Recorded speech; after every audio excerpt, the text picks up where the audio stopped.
Movie की शुरुआत में हमें लंदन दिखाया जाता है, जहां मन्नू को हम हॉस्पिटल में देखते हैं और उसे बहुत बड़ी बीमारी हो गई है। इस बात को जानने के बाद मन्नू अपने लॉयर से मिलकर कहती है कि उसे अब इंडिया जाना है। तो मन्नू का लॉयर कहता है कि अब वो इंडिया नहीं जा सकती, उसे इंडिया का वीज़ा नहीं मिलेगा और उसे ऐसा कोई नहीं मिल रहा जो उसे इंडिया ले जा सके। फिर मन्नू बोलती है कि उसे सिर्फ एक लोग ही इंडिया ले जा सकता है और उसका नाम हार्डी है। मन्नू हार्डी से बोलती है कि वो 21 तारीख को दुबई आ सकता है, उसके साथ कुछ प्रॉब्लम्स हो गई है, तो हार्डी मिलने के लिए हाँ कह देता है। अब मन्नू अपने फ्रेंड्स बुग्गू और बल्ली से मिलने जाती है, जो लंदन में ही रहते हैं और ये भी इंडिया जाना चाहते हैं, पर इन्हें भी वीज़ा नहीं मिल रहा। मन्नू दोनों को बताती है कि उसकी हार्डी से बात हुई है और वो हमें लेने आ रहा है, हम दोनों को उससे दुबई मिलने के लिए चलना है। अब ये तीनों दुबई के लिए फ़्लाइट से निकल जाते हैं। अब हम इनका पास्ट देखते हैं। ये 1995 का टाइम है। पंजाब का एक गांव लालटू को दिखाया जाता है, जिस गांव में मन्नू, बुग्गू और बल्ली तीनों पास में ही रहते थे और ये तीनों दोस्त थे। इनके गांव में ऐसे लोगों की बहुत इज्जत थी जो लंदन में पढ़ाई या जॉब करने जाते थे। अब ये तीनों डिसाइड करते हैं कि ये भी वहाँ जाकर जॉब करेंगे और खूब पैसा कमाएंगे, क्योंकि इनके घर की कंडीशंस अच्छी नहीं थी और ये पैसा कमाकर अपने घर वालों की हेल्प करना चाहते थे। ये लोग बहुत कोशिश करते हैं, पर फाइनेंशियल कंडीशन ख़राब होने की वजह से कोई लंदन नहीं जा पाता, तो ये लोग लालटू में ही जॉब करने लगते हैं। मन्नू एक छोटे से ढाबे में काम करने लगती है और ऐसे ही छोटे पूरे काम ये लोग करने लगते हैं। अब कुछ टाइम बाद इन्हें एक एजेंट मिलता है जो बोलता है कि मैं तुम्हें लंदन भेज सकता हूँ और तुम्हें जाने के लिए वीज़ा दिला सकता हूँ, और बताता है कि मन्नू कुश्ती करना सीख जाए तो उसे स्पोर्ट्स का वीज़ा मिल जाएगा, बुग्गू को जॉब का वीज़ा दिला देगा और बल्ली को मैरिज का वीज़ा दिलवा देगा, और तीनों से 1.5 लाख रुपए मांगता है। तो बुग्गू अपनी माँ की एफडी तोड़ देता है, वही इसकी फैमिली की जमा पूंजी है। अब ये तीनों बहुत खुश होते हैं कि ये लंदन चले जाएंगे। अब हमें हार्डी दिखाया जाता है, जो लालटू आया है और वो ऐसे आदमियों को ढूंढ रहा है जिसके हाथ पर चीते का टैटू बना है और वो बहुत तेज़ भागता है। हार्डी उस आदमी को ढूंढते हुए उसी ढाबे पर पहुंच जाता है जहां मन्नू काम करती है। हार्डी देखता है कि मन्नू के ढाबे का मालिक मन्नू से बहुत बदतमीजी करता है और उसे मारने की कोशिश करता है, तो हार्डी मन्नू को वहां से बचा लेता है। हार्डी मन्नू से बताता है कि वह एक ऐसे लड़के को ढूंढ रहा है जिसके हाथ पर चीते का टैटू बना है, तो मन्नू बताती है कि वो उसका भाई है और मन्नू हार्डी को अपने घर ले जाती है। हार्डी मन्नू के पेरेंट्स से मिलता है और उसे पता चलता है कि जिसे वो ढूंढ रहा है वो तो 1 साल पहले ही एक्सीडेंट में मर गया। यहाँ हमें पता चलता कि हार्डी फौज में था और ड्यूटी के दौरान आतंकवादी ने उसे गोली मार दी थी। तो मन्नू का भाई वहीं पास में था, उसने तुरंत हार्डी को एडमिट कराया और उसकी बहुत देखभाल की। वो अपना टेप रिकॉर्डर भी उसको दे देता है ताकि हार्डी का टाइम पास हो सके। हार्डी डिस्चार्ज होकर तुरंत मन्नू के भाई से मिलने आता है और वो उसको थैंक्स बोल सके, क्योंकि हार्डी उसी की वजह से बच पाया था। वहीं हार्डी को पता चलता है कि मन्नू लंदन जाना चाहती है और उसे वहां जाने के लिए कुश्ती सीखनी पड़ेगी, क्योंकि हार्डी आर्मी में था तो उसे ये सब चीज़ें बहुत अच्छे से आती थी। हार्डी मन्नू से बोलता है कि उसके भाई ने हार्डी की जान बचाई है तो वो उसको कुश्ती सिखाएगा। अब हार्डी मन्नू को कुश्ती सिखाने लगता है। मूवी में हम देखते हैं कि ये तीनों दोस्त हार्डी के साथ मिलकर एजेंट के पास जाते हैं और वो ऑफिस खाली है, मतलब वो एजेंट भाग चुका है। ये देखकर तीनों बहुत दुखी हो जाते हैं और बुरी तरह टूट जाते हैं। तो हार्डी उन्हें तसल्ली देता है और कहता है कि वो किसी भी तरह उन्हें लंदन भेज के रहेगा। हार्डी इन तीनों को आइडिया देते हुए कहता है कि तुम लोगों को आईलेट्स का एग्ज़ाम निकालना होगा, इसमें इंग्लिश आती है, इसको क्वालिफाई करने के बाद सबको वीज़ा मिल जाएगा।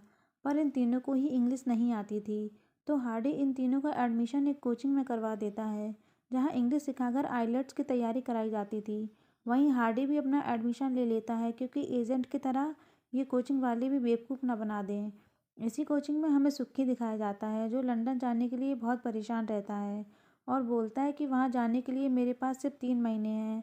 सुक्की को परेशान देखकर ये चारों लोग उससे बात करते हैं, तो सुक्की बताता है कि गांव में उसकी एक गर्लफ्रेंड थी जिससे वो बहुत प्यार करता था और उसके पापा ने उसकी शादी एक एनआरआई से करवा दी, क्योंकि वो उसको बहुत मारता पीटता था। तो उस लड़की ने उसको लंदन बुलाया ताकि वो वहाँ से उसको ले जाए। तभी सुक्की इंग्लिश सीखकर लंदन जाना चाहता है ताकि वो अपनी गर्लफ्रेंड को इंडिया ला सके। अब कुछ टाइम बाद आइलेट्स का एग्ज़ाम होता है जिसमें सभी फेल हो जाते हैं, सिर्फ बल्ली पास होता है। सुक्की इस बात से बहुत गुस्सा हो जाता है, तो हार्डी उसे समझाता है कि बल्ली वहाँ जाकर तुम्हारी गर्लफ्रेंड से तुम्हारी बात कराएगा और मौका देखकर ये उसे वहाँ से वापस ले आएगा।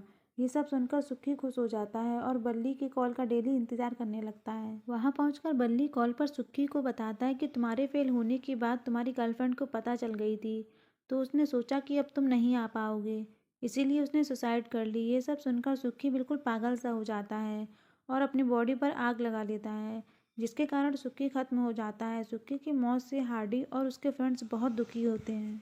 अब कुछ टाइम बाद बल्ली अपनी फ़ोटो भेजता है जिसमें बल्ली ने एक घर और गाड़ी ले ली है और बल्ली वहाँ बहुत अच्छी लाइफ जी रहा है और अपने घर वालों को पैसे भी भेजता है। अब मन्नू और बुग्गू डिसाइड करते हैं कि ये भी लंदन जाएंगे, पर इनके पास तो कोई रास्ता ही नहीं है और इन्हें इंग्लिश भी नहीं आती है। अब इनके पास टीचर गुलाटी आता है जो कहता है कि इनके पास लंदन जाने का एक और रास्ता है और उस रास्ते का नाम डंकी है। मतलब जो आदमी सीधे रास्ते से दूसरे देश में नहीं जा सकते वो छुपते हुए बॉर्डर पार करके वहाँ चले जाएंगे और ये पूरी तरीके से इलीगल होता है। अब ये अपने एजेंट से मिलते हैं जो बताता है कि डंकी के रास्ते आपको पहले इंडिया के बॉर्डर पर लेके जाएंगे और एक बोट के द्वारा पाकिस्तान पर लेके जाएंगे, वहाँ से अफ़गानिस्तान, अफ़गानिस्तान से ईरान, ईरान से टर्की और टर्की से शिप के द्वारा लंदन ले जाएंगे और यहाँ तक पहुँचने में उन्हें लगभग 3 महीने लगेंगे और उनके बचने के सिर्फ 45% चांसेस हैं, पर फिर भी ये सब जाने का डिसाइड करते हैं। अब ये सब मिलकर पहले बोट से इंडिया के बॉर्डर पर जाते हैं, वहाँ पर पानी के अंदर तैरते हुए पाकिस्तान में एंटर करते हैं। वहाँ इन्हें दूसरा एजेंट मिलता है और ये सब ट्रक में घुसकर अफ़गानिस्तान पहुँच जाते हैं। ऐसे ही ये 2 महीने ईरान तक पहुँचते हैं जिसमें 2 दिन तक ये रेतों में चलते रहते हैं।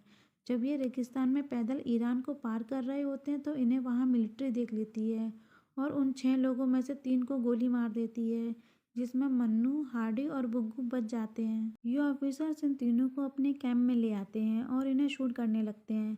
इतने में हार्डी उन लोगों से फाइट करता है और उन्हें चालाकी से मार देता है। अब ये लोग यहाँ से आगे निकल जाते हैं और ट्रेन के द्वारा टर्की तक पहुँच जाते हैं और शिप के पास पहुँचते हैं। यहाँ तक इनकी बहुत बुरी हालत हो जाती है और बहुत ज़्यादा स्ट्रगल करने के बाद ये लंदन के पास पहुँचते हैं। इन्हें यहाँ गाड़ी में बुरी तरीके से भर देते हैं जैसे जानवरों को रखा जाता है और ये लोग किसी तरीके से लंदन पहुँच जाते हैं। यहाँ आकर ये लोग बहुत खुश होते हैं और आते ही बल्ली से मिलते हैं। इन्हें यहाँ आकर पता चलता है कि उसके पास कोई काम नहीं है, ना तो उसके पास जॉब है ना ही उसके पास बंगला है, बल्कि वो यहाँ स्टैचू बनकर भीख मांगता है। अब बल्ली इन तीनों को अपने घर लेके जाता है। उसके घर की हालत बहुत बुरी है और यहाँ 2 कमरे में 20 से 30 लोग रहते हैं और ये लोग भी इन्हीं की तरह यहाँ आए थे जिनके पास ना तो पासपोर्ट, वीज़ा था। इलीगल रहने की वजह से ये लोग पुलिस से छिपते रहते थे और छोटे छोटे काम करके अपना गुजारा करते थे। बल्ली बताता है कि उसे कॉलेज से प्लेसमेंट तो मिला था, पर यहाँ आकर उसे पता चला कि वो कॉलेज और उसकी डिग्री फेक थी, जिसकी वजह से उसे कॉलेज में एडमिशन नहीं मिला। तो एडमिशन ना मिलने की वजह से उसे वापस भेज देते, इसलिए वो यहाँ छुपकर रहने लगा और भीख मांगने लगा। उसे दिन के 20 पाउंड्स मिलते हैं और महीने में 600 पाउंड्स कमा लेता है। उनमें से 100 पाउंड से वो अपना खर्चा चलाता है और 500 पाउंड से वो घर भेज देता है। हार्डी ये सब जानकर बल्ली पर बहुत गुस्सा होता है कि तुमने फेक फ़ोटो भेजी, जिसे देखकर मन्नू और बुग्गू दोनों आ गए। हार्डी के पूछने पर बल्ली बताता है कि उसे ऐसा मजबूरी में करना पड़ा।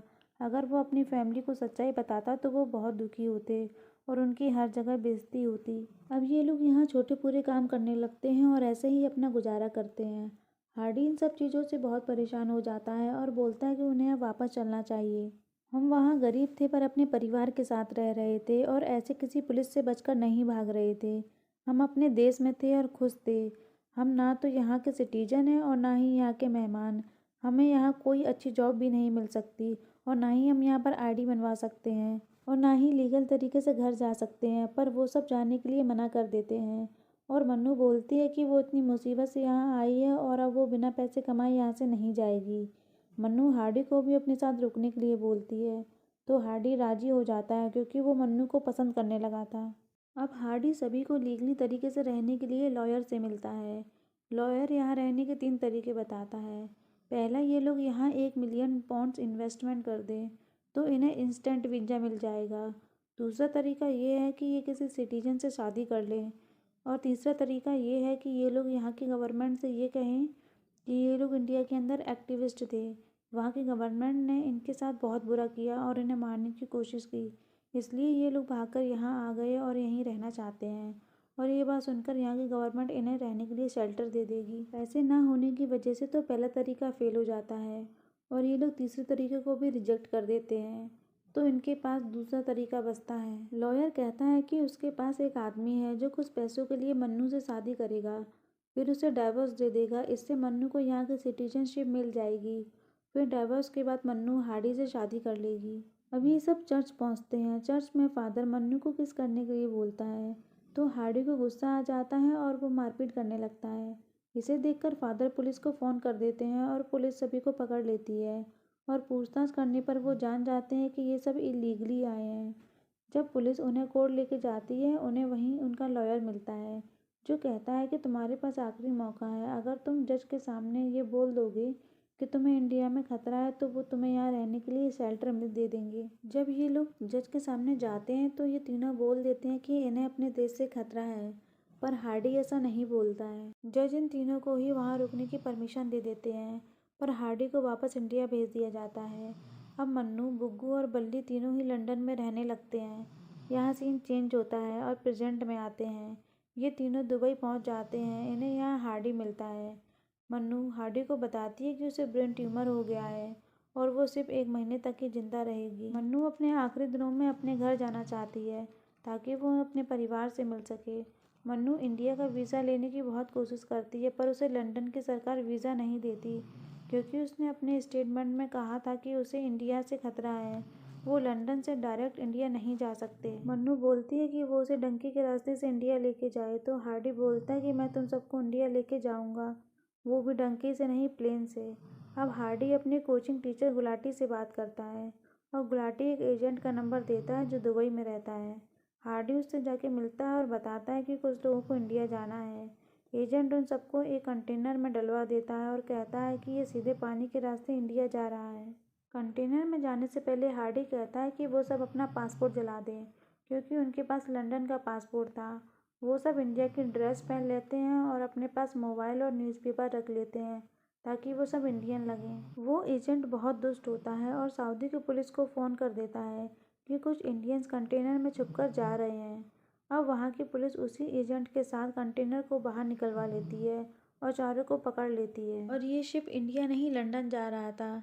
पुलिस उनकी तहकीकात करने लगती है और कहती है कि तुम सब इंडिया से इलीगल तरीके से लंदन जा रहे थे। अब हमें पता चलता है कि ये सारा प्लान हार्डी का था, क्योंकि वो जानता था कि इतनी आसानी से सब इंडिया नहीं पहुंच पाएंगे, क्योंकि उनकी सिटीजनशिप अब लंदन की है। तो हार्डी उनके पासपोर्ट, जो 3 लोग शुरुआत में मारे गए थे, उन्हीं से चेंज कर देता है। अब इस पासपोर्ट के नाम को सऊदी की पुलिस इंडिया में कांटेक्ट करती है, जिससे उन्हें पता चलता है कि ये सारे इंडिया के सिटीजन्स हैं और इन्हें प्लेन में बिठाकर इंडिया भेज देती है। अब ये सभी इंडिया आकर बहुत खुश होते हैं और सीधे अपने परिवार वालों से जाकर मिलते हैं।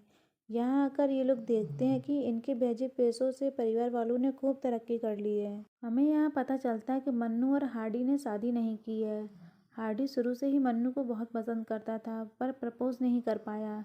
तो हार्डी मन्नू की छत पर जाता है और उसे प्रपोज करने वाला होता है, तो हार्डी के सामने मन्नू की डेथ हो जाती है। ये सब देखकर हार्डी बहुत दुखी होता है और बहुत रोता है, पर उसे इस बात की खुशी होती है कि मन्नू की आखिरी इच्छा पूरी हो गई कि वो अपनी आखिरी सांस से अपने घर में ले। अब हार्डी बल्ली और बुग्गू के साथ रहने लगता है और सभी इंडिया आकर बहुत खुश थे। यही सब कुछ